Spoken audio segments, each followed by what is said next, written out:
We think we know what everyone is going through, but the truth is we have no idea.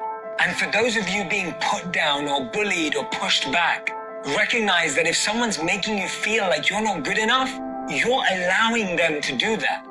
See, when someone says that we're beautiful, we believe them for like a moment. But when someone tells us we're ugly, we believe them for a lifetime. Our mind constantly tricks us into amplifying the negatives and minimizing the positives. But it's our choice to not let that in. Accept that you're worthy. Accept that you're enough. Claim your wellness and your belonging. The more you believe that you're worthy, the more likely you are to attract it. It's so tempting to run away from your emotions or avoid them or bury them.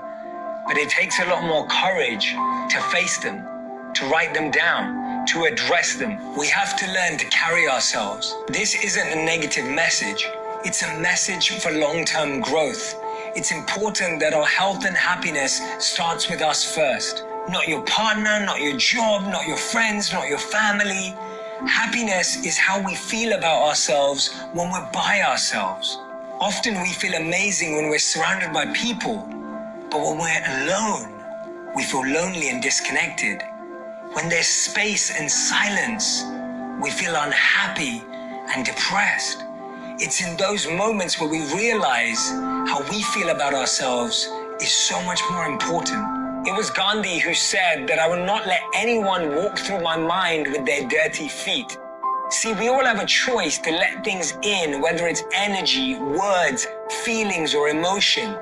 It's our responsibility to keep our space the way we want it to be. And we all have to recognize that our words and actions have an impact on others. There are so many people today dealing with so much that even the smallest action can become a huge trigger in their personal lives. Recognize your current situation isn't your final destination, and you don't need to make future predictions based on your current dilemma. The three areas in which we need mentors, coaches, and guides are care, competence, and character. There are some people in our life that will always give us care. Their main focus will always be our mental and physical health.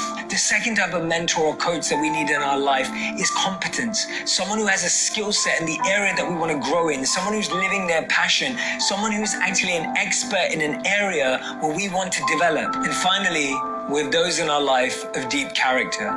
People who can guide us in the toughest of times. People who can be honest with us when no one else can. And people who can share their truth with us when we're at our biggest and most challenging moments. But everyone has at least one.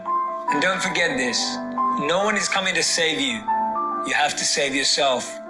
No one is coming to change your life. You have to change yourself.